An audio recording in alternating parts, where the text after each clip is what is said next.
This is part 2 in our series, looking at the different empires described in Daniel chapter 2. And we'd like to just consider for a moment a couple of the words we looked at last week, which came from 2 Peter chapter 1, verse 16, where we read that we have not followed cunningly devised fables, says Peter, when we made known unto you the power and the coming of our Lord Jesus Christ, but were eyewitnesses of his majesty. For he received from God the Father honor and glory, when there came such a voice to him from the excellent glory, This is my beloved Son, in whom I am well pleased. And this voice which came from heaven we heard when we were with him in the holy mount. So that's what Peter has to say, that we didn't follow a bunch of carefully cooked up fairy tales, is really what he's saying there. When they made known to the disciples and the different believers in the first century the power and the coming of the Lord Jesus Christ, but they had been eyewitnesses of his majesty. And he goes on to say that we have also a more sure word of prophecy, whereunto you do well that you take heed to, as unto a light that shines in a dark place until the day dawn and the day star arise in your hearts. And so the word of prophecy that is given to us throughout the Bible is something that is very sure and firm, and it is something that we can take great comfort in and instruction from.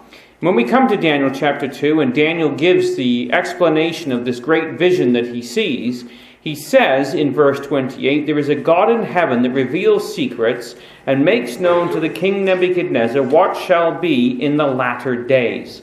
And what he sees is a vision that has to do with this great iron image. So let's just read a little piece of this vision, coming into Daniel chapter 2 and verse 31.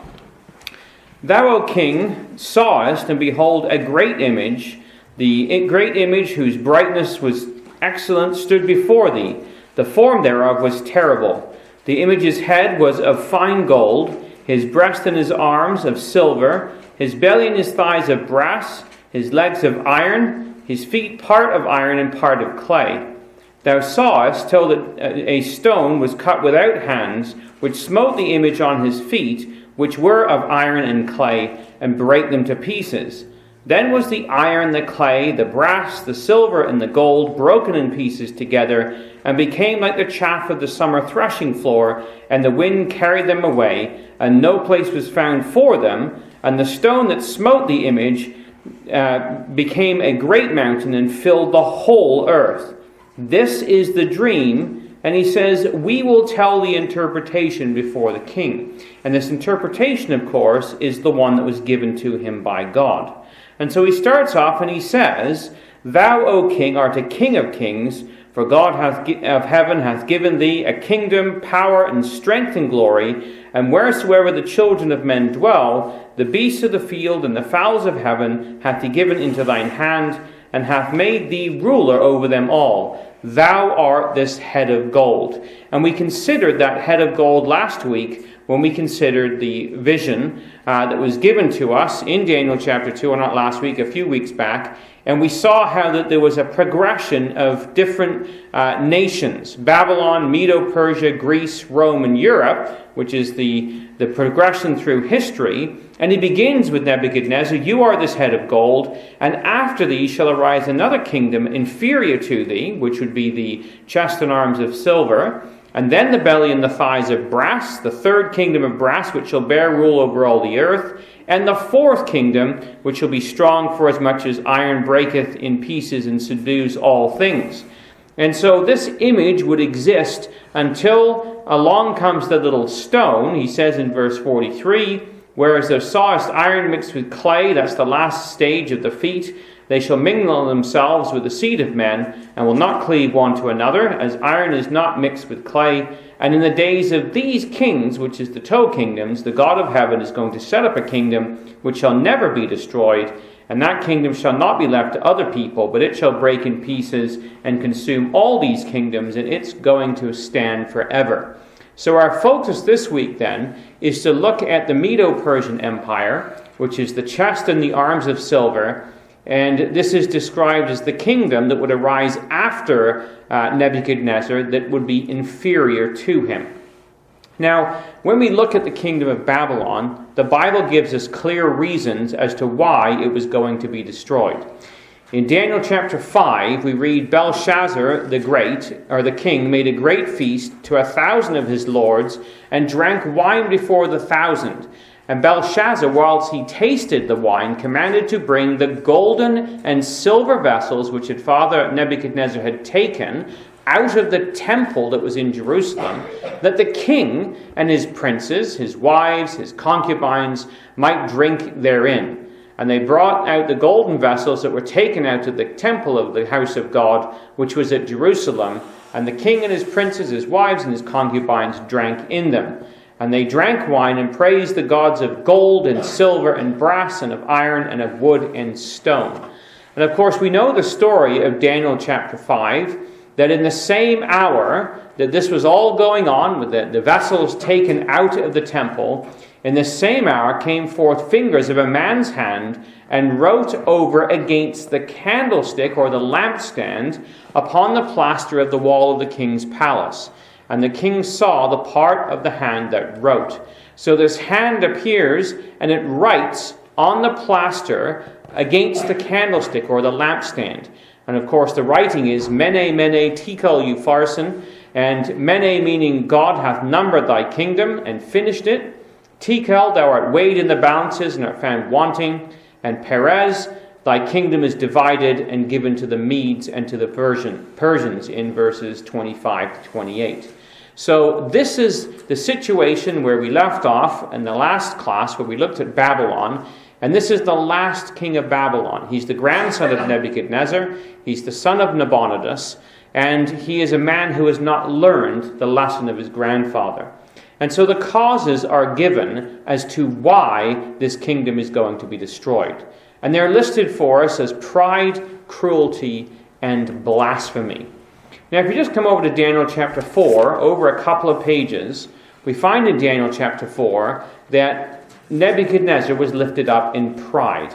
Verse 30, he says, Is not this great Babylon that I have built for the house of the kingdom of the might of my power and for the honor of my majesty? Now you'll just notice there that little brick at the very top of the screen. That brick sits in the Oriental Institute in Chicago, and it has inscribed on it the name of Nebuchadnezzar right onto the brick itself.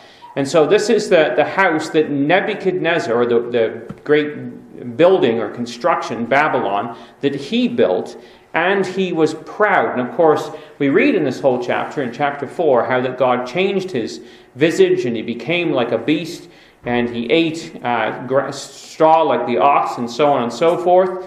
And at the end of that, he recognized that it was God that ruled in the kingdom of men and gave it to whomsoever he would. But at the same time, Nebuchadnezzar's son and grandson didn't learn this lesson.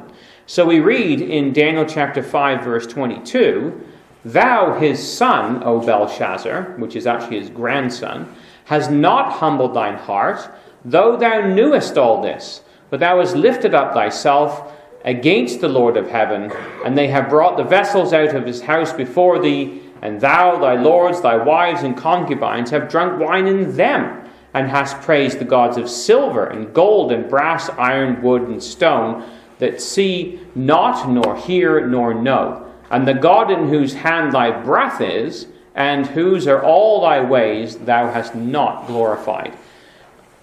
So this is the unrepentant pride of Belshazzar, the son of, or grandson of Nebuchadnezzar, in that he brought the very vessels out of God's holy temple in Jerusalem, and he drank wine in them at this great drunken feast, and praised the gods of, and it's interesting that it's silver and gold and brass and iron and stone, which of course are all the elements of this great image, and they're unrepentant. They haven't learned that great lesson. And so when we read about God's anger against Babylon, what we find is it's given to us in a couple of places, one of which is in Isaiah 47 and verse 7. Thou saidst, I shall be a lady forever, so that thou didst not lay these things to heart, neither did remember the latter end of it.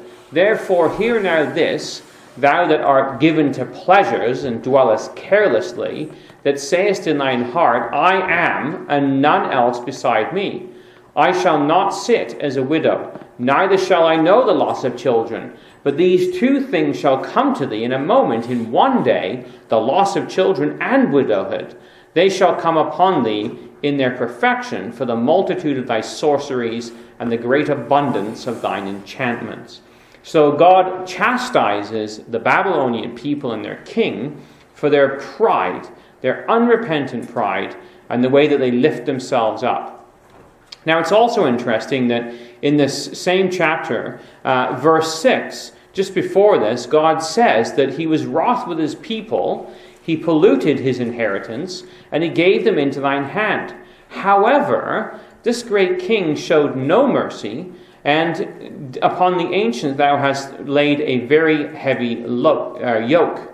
And so it was a cruel and repressive power, this Assyrio-Babylonian power, that would come against the children of Israel and would destroy them. And so the destruction is also told. That's some of the reasons why God would judge them the way he did. But the destruction of Babylon is also described to us. This, of course, is the Ishtar Gate, which now sits in Berlin. And this is the gate, the very gate which Daniel would have walked through on his entrance into Babylon as a political prisoner. But just come, if you would, to Jeremiah chapter 25. Because in Jeremiah 25, God gives us there the time frame of this nation, how long it would subdue Israel. Chapter 25, and we come in at verse 11, and he says, This whole land shall be a desolation and an astonishment, and these nations shall serve the king of Babylon 70 years. And it shall come to pass, when 70 years are accomplished, that I will punish the king of Babylon and that nation, saith Yahweh, for their iniquity, and the land of the Chaldeans will I make a perpetual desolation. So the land of Babylon, or the kingdom of Babylon, is given a time frame. And that time frame is a finite period. It is a 70-year period. And after that point in time, God says that he's going to destroy it. And he's going to make it a perpetual desolation. Well, exactly who would destroy it is described to us back in Isaiah. Come, if you would, to Isaiah 13, because here great detail is given throughout Isaiah and Jeremiah of how God is going to deal with this nation, with great Babylon. And he says in chapter 13 and verse 17, Behold, I will stir up the Medes, or the Medes as sometimes are called, against them, which shall not regard silver. As for gold, they shall not delight in it. Their bows also shall dash the young men to pieces, and they shall have no pity on the fruit of the womb. Their eyes shall not spare children.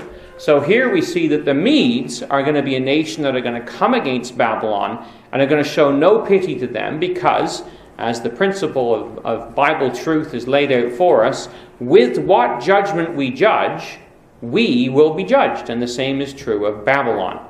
And so not only does he tell them who is going to come, that it's going to be the Medes, but he actually names the very person who's going to lead them, which is in Isaiah chapter 45. So if you come over to Isaiah chapter 45, here we are given a very direct answer as to who this is going to be. Verse 1, Thus saith Yahweh to his anointed, to this man called Cyrus, whose right hand I have holden, to subdue nations before him. I will loose the loins of kings, that thou mayest know that I, Yahweh, which call thee by name, am God of Israel. For Jacob my servant's sake, and Israel mine elect, I have called thee by thy name, I have surnamed thee, though thou hast not known me. Now Isaiah is writing approximately 200 years before Cyrus would come along, and he's identifying him there. And this carving is one in Persepolis, the capital city of ancient Persia, and it is a carving of, what they believe, Cyrus himself. And so he's depicted there having multiple wings, which had something to do with the deities of which they worshipped in the day. But not only does he tell them how that Cyrus would be the one, he's from the Medo Persian nation really, but also how it would happen. Jeremiah 51, verse 13, he says, O thou that dwellest upon many waters, abundant in treasures, thine end is come. the measure of thy covetousness. Therefore, thus saith Yahweh, behold, I will plead thy cause and take vengeance for thee. I will dry up her sea and make her springs dry. A drought is upon her waters, and they shall be dried up, for it is the land of graven images, and they are mad upon their idols. So here God describes how that he's going to dry up the waters on which this great city of Babylon sits. Well, if you're still in Isaiah, he says there, this is actually not 45, it should be... No, it's the next passage I'm looking for. But anyway, we can find this verse later on. But he says this. It could be Jeremiah as well. I'll have to find it for you. But this is what he says of how he would go about doing this. He says, I will loose the loins of kings to open before him the two-leaved gates. The gates shall not be shut. I will go before thee and make the crooked places straight. I will break in pieces the gates of brass and cut in sunder the bars of iron. I will give thee the treasures of darkness, the hidden riches of secret places, that thou mayest know that I, Yahweh, which call thee by name, am the God of Israel. So here is the one who is going to come, and he says that he's going to loose the loins of kings. It is actually, Isaiah 45. I just missed the first part of the verse. So it is this King Cyrus who's going to come, and God says that he's going to open the gates before him, and he's going to break in sunder these gates. So the waters will be dried up, and the gates are going to be opened in front of him, so that he's going to know that it's God is the one who is giving him this great victory. Now if you come over to Jeremiah chapter 51, he also describes the state of the palace in this time of great calamity. Jeremiah 51 and verse 37 gives you the context. He says, Babylon shall become heaps, a dwelling place for dragons, and so on. But he says in verse 39, in their heat I will make their feasts, and I will make them drunken, that they may rejoice and sleep a perpetual sleep, and shall not wake, saith Yahweh. So here's an interesting passage. It's one of our proof passages for the immortality of the soul not being a biblical doctrine, because here these people are going to sleep a perpetual sleep. So when they die, they go into the ground and they're not going to be raised again. But he's talking about the destruction of Babylon and those that are enjoined into this great feast. He says, I'm going to make them drunk. So they'll be destroyed in their drunkenness. Now, one of the passages we'd like to look at in regards to this is back in Isaiah, and I apologize for kind of doing the dance between Isaiah and Jeremiah, but it's kind of, this is where the scriptures are. So Isaiah chapter 14, verse 12, and this is the description of Lucifer. How art thou fallen from heaven, O Lucifer, son of the morning? And of course, Lucifer simply means the day star. How art thou cut down to the ground, for thou didst weaken the nations. And when you look at this, you say, well, what is this talking about? Now, if you just glance back at verse 4 in chapter 14, he says, take up the proverb, this proverb, against the king of Babylon, and say, how the oppressor ceased, and the golden city ceased. The Lord hath broken the staff of the wicked, and the scepter of the rulers. So this is a proverb against the king of Babylon, and he describes him as Lucifer, like the day star. The brightest star, first thing in the morning, you can see, but once the sun arises, it's obliterated. It's no longer visible. So it's only there for a short period of time. He says, thou shalt say in thy heart, I will ascend to heaven. I will exalt my throne above the stars of God. I will sit also upon the mount of the congregation in the sides of the north. I will ascend above the heights of the clouds. I will be like the Most High. Yet thou shalt be brought down to hell, to the sides of the pit. And he goes on to say, thou art cast out out of the grave like an abominable branch, and thy raiment as the raiment of those that are slain, thrust through with the sword, that go down to the stones of the pit, as a carcass trodden underfoot. So this is talking about Belshazzar. He is the king of Babylon when Babylon would be destroyed, and it's describing here how he would die. He'll be lifted up in his heart in pride, which we saw in that great feast. And so the prophet says you're going to be thrown out of your grave like an abominable branch. You're not even going to have a proper royal burial, but rather you're going to be thrust through with the sword and cast aside and trodden underfoot. And that's how this great king of Babylon would die. Well, just back one more page in chapter 13 and verse 19, it tells us of the complete destruction of Babylon. It says, Babylon, the glory of the Chaldees, or kingdom, the beauty of the Chaldees, excellency shall be as when God overthrew Sodom and Gomorrah. It never shall be inhabited, neither shall it be dwelt in from generation to generation, neither shall the Arabian pitch tent there, neither shall the shepherds make their fold there, and so on and so forth. There'll be a house of dragons and of doleful creatures, and so on and so forth. So that's the picture of the complete destruction of Babylon that would take place. And that photograph there is an aerial flyby of what is left of Babylon today, and it is literally a desolation. So just a summary then of those prophecies that are given. It would last, Babylon that is, for 70 years. It would be overthrown by the Medo Persians. A man named Cyrus would lead the attack. The waters of Babylon would be dried up. The gates of the city would be left open. The palace would be in a drunken state. The king would be killed by the sword and tossed into a common grave, trodden underfoot, and it would bring about the eventual total destruction of this place. So let's then look at the conqueror of Babylon, this Cyrus the Persian. And we'd like just to go to Daniel chapter 7, because in Daniel chapter 7, chapter 2 is the metals of the image, but chapter 7 gives us the animation, I guess you could say, of the beast describing the Medes and the Persians. And what Daniel saw, as we looked at last time in chapter 7, verse 16, I came near to one of them that stood by and asked him the truth of all this, and he told me and made me to know the interpretation of the thing. These great beasts, which are four kings that would arise out of the earth. And our focus is going to be on the bear that is described to us there. It's another beast, the second, like a bear, that is raised up itself on one side. It had 3 ribs in the mouth between the teeth of it, and they said unto it, arise and devour much flesh. So this is the great system that would arise, this next empire. We have the Babylonian Empire to start with, and we're focusing now on one of its provinces, which is the province of the Medes and the Persians. And as all great calamities and rebellions usually begin, it's all about tax revolt. That's what it was for Alexander the Great later on. That's what it was for the Americans, tossing the tea in the harbor in Boston.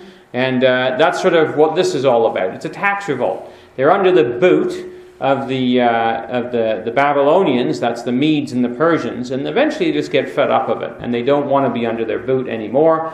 So they launch a rebellion, and it comes out of the Persian Empire, and they're a multicultural people. There are Medes and there are Persians, and in fact, you can see here the round-headed headpiece there. That's a Mede. And the square-headed piece is a Persian soldier. So the Medes and the Persians. And they're made up of 2 peoples that worked very closely together because they had a common enemy. And so here's a couple of the Persians, and here's some of the Medes. And like all great intrigues, it really began with the intermarriage of a family between the Medo Empire and the Persian Empire. So Astyages was the king of the Medes, and that's a relief of him. They believe this is from his tomb in, I'm not going to say exactly where, I can't remember the name of it or pronounce it. It's in Persia. And he had 2 children, a woman named Mandane, and a son named Darius, and sometimes called Cyaxares in history. And Mandane was married off as a political alliance to Cambyses, the king of the Persians. And their son was Cyrus, who would be eventually the king of the Medes and the Persians. So this political marriage is 2 dynasties coming together, 2 empires, united in the man Cyrus. And so the Medes and the Persians, as they're depicted here, 2 very distinct nations, became one, united in revolt against the Babylonians. And so it was that Cyrus set off to Ecbatana. He leaves, it wasn't actually Persepolis, but we're going to call it Persepolis, per se. The capital city hadn't been built yet. And he travels up to a place called Ecbatana. That was the capital city of the Medes. And he picks up his uncle there, Cyrus or Darius. And his uncle's much older than he is, obviously. He's about 60. And Cyrus is somewhere around the age of 30. And they go off together to fight the army of the Babylonians. Now, the army of the Babylonians is at a place called Gordium. And they trace through the Armenian wilderness, I guess you could call it, and they end up in this place called Gordium, where they fight this massive battle. And massive is to say the least, because each side has approximately 500,000 troops. So when you think about the Gulf War, America and all its allies totaled 500,000 troops in the whole of Saudi Arabia. This is a 5-mile stretch where this this army is set in array. They are drastically outnumbered. So the Babylonian army consists of 120,000 elite infantry, which are right in the middle. So you can see them up here in the middle. Then they had 120,000 infantry on either side. These were mercenaries. Behind them, they had 30,000 cavalry. And that was the total of their host. So you've got 360, 400 plus thousand people on that one side of the army. Now, Cyrus and the Medes, with the Persians combined, are scraping together 126,000 troops. They have about 40,000 archers and pikes. There are 2,000 of the elite infantry. Now, Cyrus has another strategy. He puts all his best soldiers at the back, and their job is that if anybody gets afraid and wants to run away, they have to murder their own men or kill their own men to stop them from running away. So if you were sort of intent on chickening out from this battle, you feared usually your own elite soldiers more than you did the enemy itself. So he put the elite soldiers at the back. Behind them, there were towers with archers. Now, these towers were pulled like chariots, but they were built right up high, and the archers would be up on the top of those, and they would shoot down from above. And then behind that, he put the baggage.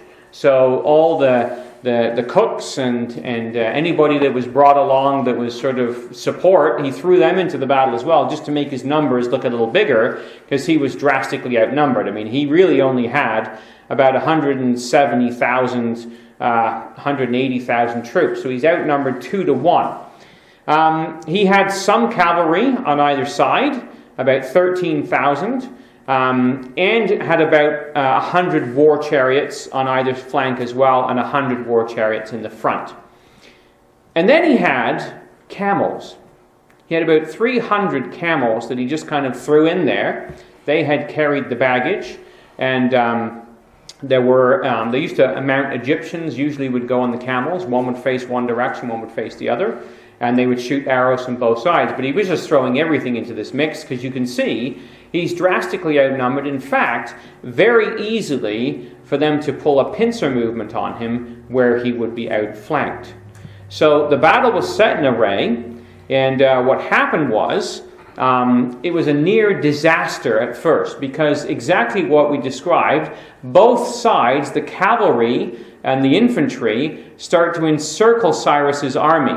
So on this side here, they break right the way through, and his chariots come out to defend, but there's way more chariots over here. And Cyrus's war chariots come through here, and they try to basically break through the lines. But the elite troops of the the Babylonians manage to break through his lines, but only get as far as the baggage. And so, for all intents and purposes, things look like they're going pretty bad. However, the secret weapon to all this, and this is how God works, is the camels. The 300 or 200 camels, can't remember exactly how many there was. It was about 200 or 300. They went out first against the cavalry. Well, Cyrus's army had been marching with these camels for some time. And it is a well-known fact that horses cannot stand the smell of camels. And so when these camels, which are rather funny-looking things anyway, that make some rather revolting noises, as they come charging out at the chariots, the chariot horses, the cavalry all here, turn around and absolutely in panic, the horses that is, turn back and overrun their own soldiers, because these camels that have come against them have terrified them, and they stampede back over their own soldiers, and they flatten all these guys here, so that Cyrus is able to make a pincer movement and bring his guys around and cover them at the back. And so what ends up happening is the Medo-Persian left flank completely and absolutely fails, and I guess that's the right flank. The right flank completely fails, and he's able to bring his soldiers around, and they kind of wheel around, and now they create their own pincer movement, and basically they defeat this massive army of the Babylonians. But of course, it was in God's plan, and it was by the use of these camels, unbeknownst to them, that God was able to hand them this victory. And so that took place at Gordium, and they went on from here to Sardis, where the captain of this great force was encircled, and it was at this place that he capitulated. And Cyrus, again, not being one to, not having a very large army, he sort of gave the soldiers that were there the choice. I mean, a lot of these are mercenaries, so whether they're Greeks or Egyptians or whatever they would be. And so he said, look, we could kill you all, or you could join us. And so they said, let's think about that. Okay, we'll join you. And so they changed sides in this battle. They joined Cyrus and his forces. And Cyrus made their leader one of his generals. And so out they went then to fight the rest of the Babylonians. So on the way home, Cyrus swung by Babylon, disguised himself, went into the city, kind of surveyed it, and then returned to Ecbatana, the capital city of the Medes, where they basically wintered and they prepared for the battle the next spring, when they would come back to Babylon and lay siege to Babylon itself. Now, we looked briefly in our last talk together at the city of Babylon. It was a massive city. We read about in Jeremiah how that the waters would be dried up. A great river went through the whole thing, the river Euphrates. It sat upon that great river. And so the Babylonians had a complete supply of water, and there was walls all the way along this river, very high walls that were very difficult to climb up, and big gates all the way along so that you couldn't get into the city. In fact, the walls were so wide around the outside of Babylon that you could ride a chariot with 5 horses abreast around the top of those walls. That's how big this city was. And so it was that it was impregnable for all intents and purposes. And here you can see a schematic of it here. The city itself was quite huge. And even if you did come up the river, you couldn't get through those great gates and those walls that surrounded it. So Cyrus's army encircled the city, trapping the inhabitants in it. And what they proceeded to do was to build a siege ditch. So his armies came along, and they spent quite a considerable amount of time digging this huge trench all the way around this great city. Now, the people inside the city thought this was the funniest thing, because they had a permanent supply of water. They had grain supplies for some 20 years, it's estimated. And so they just laughed. They said, there's no way that you're going to starve us out of the city. And that's the context of the feast that Belshazzar holds. He holds the feast during the siege. It is a sort of laugh in your face at those armies that have come against him. And so it's in the middle of that he has this great vision. Well, not a vision. He sees the hand writing upon the wall. And he brings out Daniel, of course. The queen suggests that Daniel should come out. And it's believed it was the queen mother.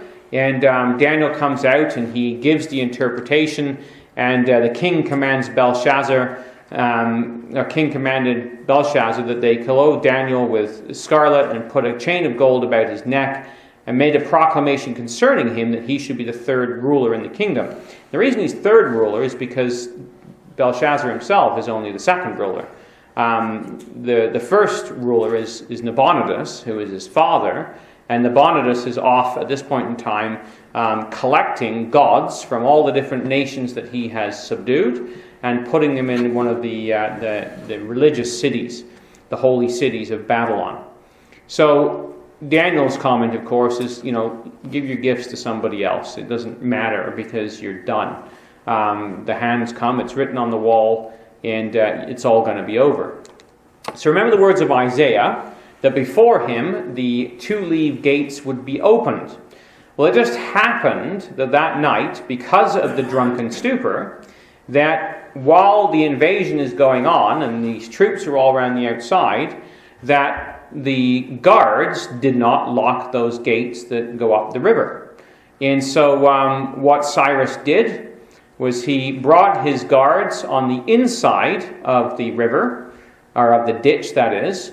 Instead of usually on a siege, you would stand on the other side of the ditch and nobody can escape. And the idea is that anybody tries to, you either murder them, capture them, or enslave them, or whatever you're going to do.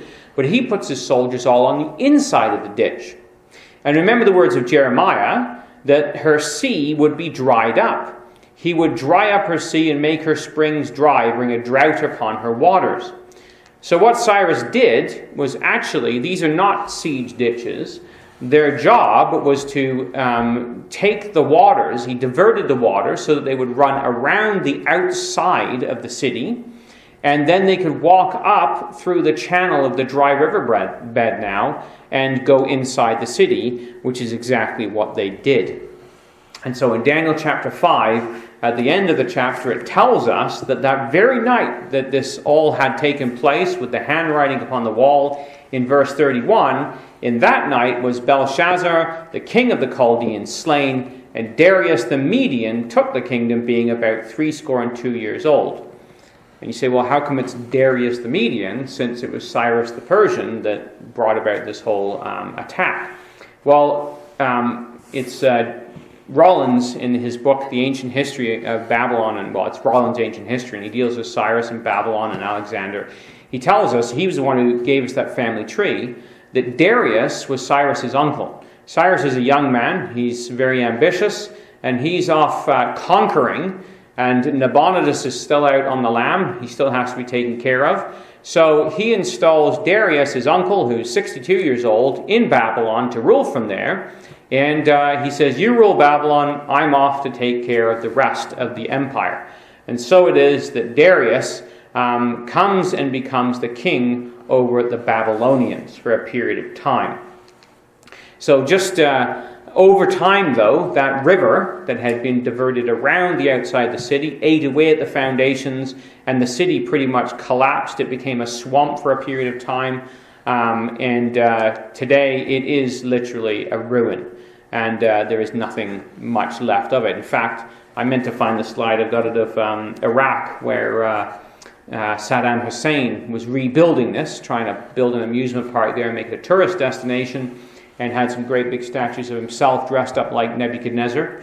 Of course, that all went south with the Great Gulf War. So Medo-Persia itself then becomes the great empire now that would rule over the whole world. And it's centered out of two capitals, really. Persepolis, which was the city of Cyrus, that he had commissioned and built. And the other one you're familiar with is Susa, or Shushan, the palace city of the Medes and the Persians. So one's kind of the summer city and one is the winter city. And here is what it looks like. This is what the empire would be by the time it was done. Right the way up into what is Turkey today and into the Balkans there, all the way down into Egypt and down very far south into what would be the borders of Ethiopia, and all the way across Persia, as it's known to us today, Iran, or Iraq right here, Iran right here, all the way down, right bordering up to the Hindu Valley, which is India, and up into the north into Afghanistan and taken in Armenia. So it was a pretty massive territory, all said and done. And so this was the beast that would arise. It was that third beast, like a bear. Where is it? There it is. And what we're told is that it had 3 ribs in its mouth between the teeth of it. And it is told to arise and devour much flesh. And the reason there is 3 ribs, if you come over to Daniel chapter 6, is because when we read here in Daniel chapter 6, when Darius assumes control over the kingdom, we find there that it pleased Darius to set over the kingdom 120 princes who should be over the whole kingdom, and over these 3 presidents, of whom Daniel was the first, that the princes might give account unto them, and the king should have no damage. Then this Daniel was preferred above the presidents and princes, because an excellent spirit was in him, and the kings thought to set him over the whole realm. So here Daniel then becomes, of course, king, or not king, but president over this whole area. He's well into his 80s at this point in time. This is very late in life.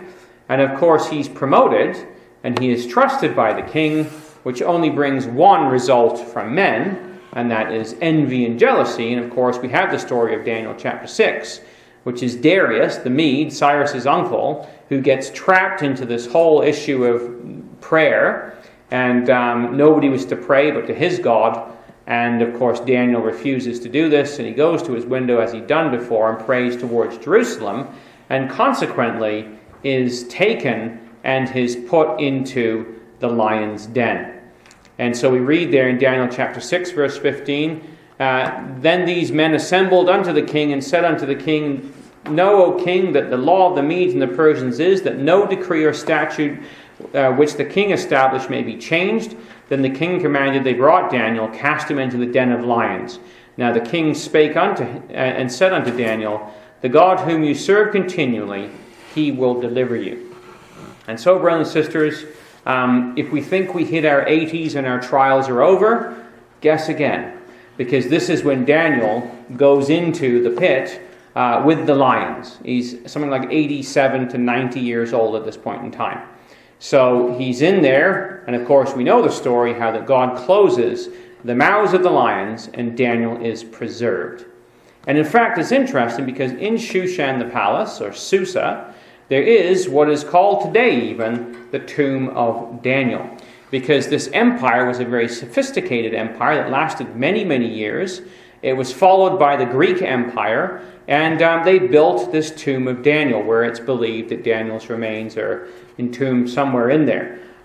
Just interesting, though, that there's a testimony to this great man all these years later, that it is still recognized, no different than the tomb of the patriarchs in Hebron, that we have this monument to the truth and the things that took place, and to the prophecies that were there. Well, Cyrus himself is an interesting individual. He's a Zoroastrian. It's the religion of the Persians, and it's alive and well today. There are still Zoroastrians. A good friend of mine, who, God willing, is coming to Winter Bible School, Andrew White, married a Persian girl who had come into the truth, and her religion before that she was a Zoroastrian because she was Persian. So it's a very ancient religion, still in existence to today, and a little bizarre, but it is nonetheless what it is. Darius, though, the Great, this is his tomb. It's quite a massive construction, carved out of the wall, similar to the Nabateans did down in Petra, and it stands there as a testimony to Darius the Great as well. And there are other kings that have their tombs there as well as Darius. So it's very interesting, though, that Cyrus, of course, who would then become king following the death of Darius, would put together a decree to send the people back to the land. And this was found in Cyrus's tomb near Persepolis. And he says, I am Cyrus, king of the universe, the great king, the powerful king, king of Babylon, king of Sumer and Akkad, king of the 4 quarters of the world, son of Cambyses the great, king of the cities of Anshan. When I went as harbinger of peace, that is, into Babylon, I founded my sovereign residence within the palace amid celebration and rejoicing. My vast troops were marching peaceably into Babylon, and the whole of Sumer and Akkad had nothing to fear. I sought the safety of the city of Babylon and all its sanctuaries. As for the population of Babylon, who, as if without divine intervention, had endured a yoke not decreed of them, he says, I soothed their weariness.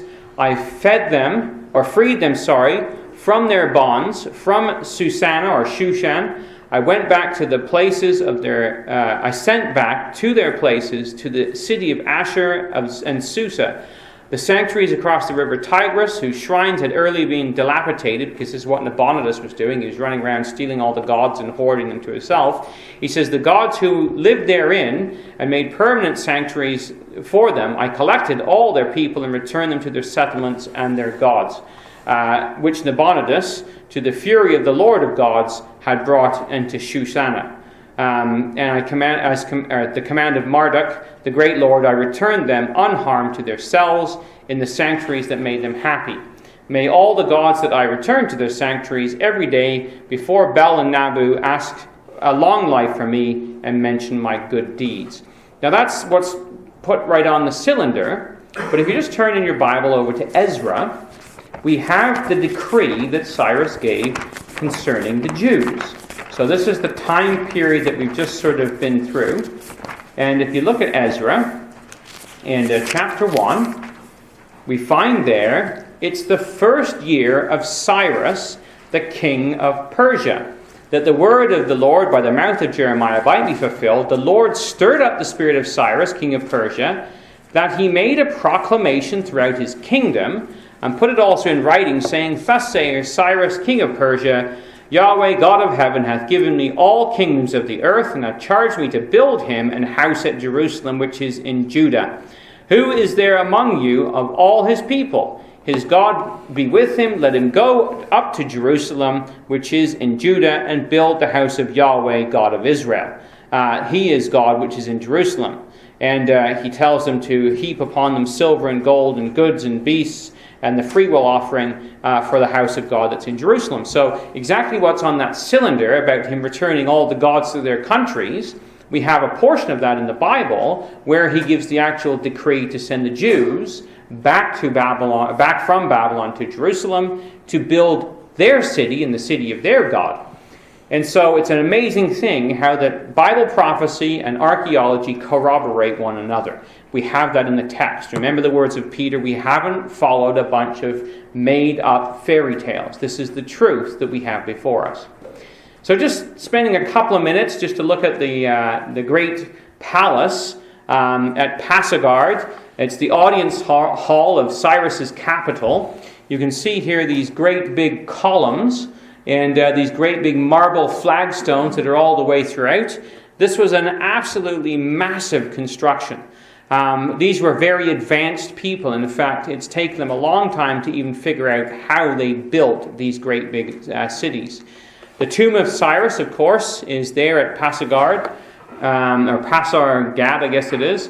And this is where that cylinder was found, and it's still preserved today. So here's another person from the Bible who is a historical figure, and you can go to Iran, well, maybe not recommended, but you possibly could have in the past have gone to Iran, and you can go and visit the tomb of Cyrus. It's there today, stands as a monument to the truth. Now, it's interesting too, because we also read about Shushan the palace. When we come to Nehemiah, just over a few pages, from Ezra to Nehemiah now, Nehemiah, of course, was in Shushan the palace. And in Shushan the palace, there are these wall carvings. And these are from Shushan. They're very colorful. They have been restored. These ones, I believe, were in the museum in Chicago.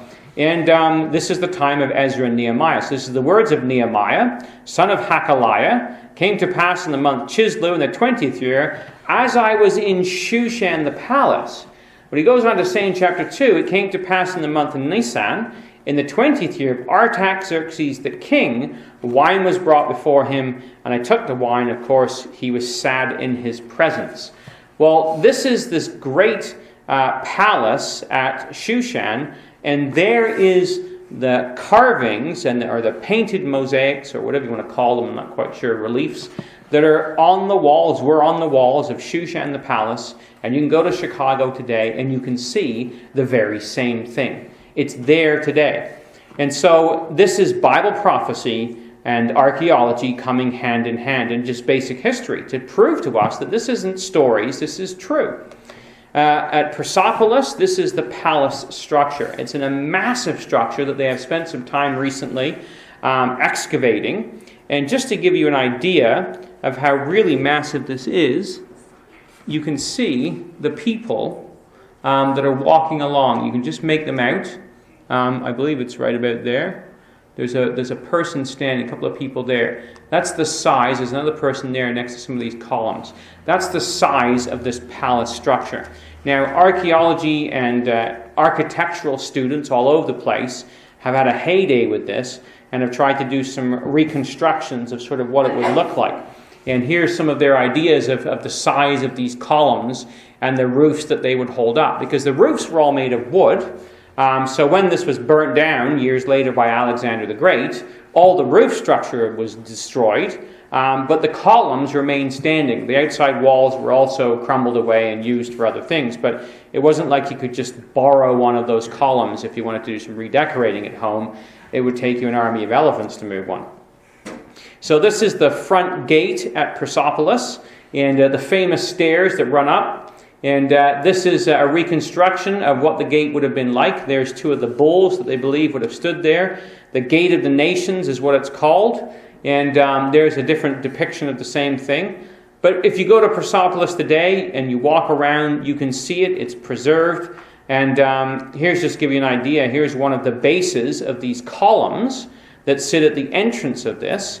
And that column itself is about 4 or 5 feet tall. Here is a soldier standing beside it, just to give you an idea of the size of the base. Well, into that went the massive column itself. So these were absolutely colossal structures. The royal harem, remember, of course, that Esther was taken to the royal harem. This was at Shushan, the palace, in the days of Ahasuerus, who reigned from India to Ethiopia, over 127 provinces. And it was in the days of Ahasuerus, who sat upon his throne of his kingdom. He was in Shushan the palace, and all the princes of the power of Medes and the Persians came to him into this great feast that had taken place. So here's the Gate of the Nations, which is still standing today. And here is a reconstruction of it to give you an idea of the size of those beasts as they are there. So this is a massive construction of immense proportions. And in fact, if you were to go to Chicago, this is the great horse head, one of the horses, and I'll just show you where they sit. There are some of them here. There's like these great big horse heads that sit on top of these pillars. If I can just find one of the... I might not have it. There they are. Sorry, next one. At the very top of the columns, there are these massive heads that sit at the top of those columns. And they were painted, of course, later on. But this will give you an idea, and there's some bull's heads there as well. Just a minute. There's a way of skipping by all of this, but I haven't quite figured that out in this new version. There they are. So that's in Chicago. And you can just see Shaphan, who's standing on the ground at the bottom there. That's the size of this massive construction. And this is actually not a horse head, it's the bull head that we saw there. So these are the bulls from Persepolis. So it just gives you an idea of what you're dealing with. And just, by the way, here's an incidental thing. In the Chicago Institute, one of the things that they dug up was this ram's head. And it was one of the deities of the Persians was a ram, and they wore this headdress. And it's very similar to the headdress that Cyrus was wearing in that depiction of him on the wall with the wings. It's a ram, though. That's how they depicted themselves. So when you think of the Americans using the eagle, well, the Persians used the ram. And what does the Bible use in Daniel chapter 8 when it wants to depict the Persian Empire versus the Greek Empire? It uses a ram with 2 horns, one lifted up on one side more than the other. So there is the picture of the Persians. So when we come to the Bible and when we look at these things and we read the stories of Esther and Nehemiah and Daniel, these are real places, and you can go to these places today, maybe not right now, but I know Brother John Ramsden has visited many of them when he was a much younger man and traveling through the Middle East, and actually was able to go to these places and take pictures and, witness firsthand some of these great archaeological sites that are a testimony to the truth of the Bible. But of course, the story doesn't end there, because in Ezekiel chapter 38, there's a mention once again of Persia. We've just come to Ezekiel chapter 38. Now this is the latter days, because remember, Daniel chapter 2 is about the vision of what the king would see in the latter days. So there has to be a Persian element that still is there in the latter days. And we find in Ezekiel chapter 38, and in verse 4, he says to Gog, I will bring thee forth and all thine army, horses and horsemen, all of them clothed with all sorts of armor, even a great company with bucklers and shields, all of them handling swords, Persia, Ethiopia, and Libya with them, all of them with shield and helmet. So Persia is what we know today as Iran. And what do we find in the news? This just happened to be tonight's news headline from a place called Press TV. And the headline was, Iran and Russia boost ties. So the story reads that Iran and Russia have both rejected the use of force as a solution to the crisis in Syria, calling for an end of bloodshed in the Arab country. And it goes on and on about how they're working together to try and ensure that there is no Western intervention in the area. But this is very close following this big deal that was made with Iran over the nuclear armament program. In Iran and Russia, both of them working very closely together. So that's what we expect to see. The story of Iran is not finished, or Persia. It's going to be there, part of this great conglomeration in the latter day, as we read in Daniel chapter 2, verse 35, that then was the iron, the clay, the brass, the silver, and the gold broken in pieces together. And it's going to be consumed, and the God of heaven will set up a kingdom which shall never be destroyed, and it shall not be left to other people, but it shall break in pieces and consume all these kingdoms, and it is going to stand forever. So that's what we look forward to, is all these kingdoms of men, which have been these great glorious empires that have oppressed at different times God's people. The time is coming when they're going to be wiped away, and the kingdom of God is going to be established on this earth instead.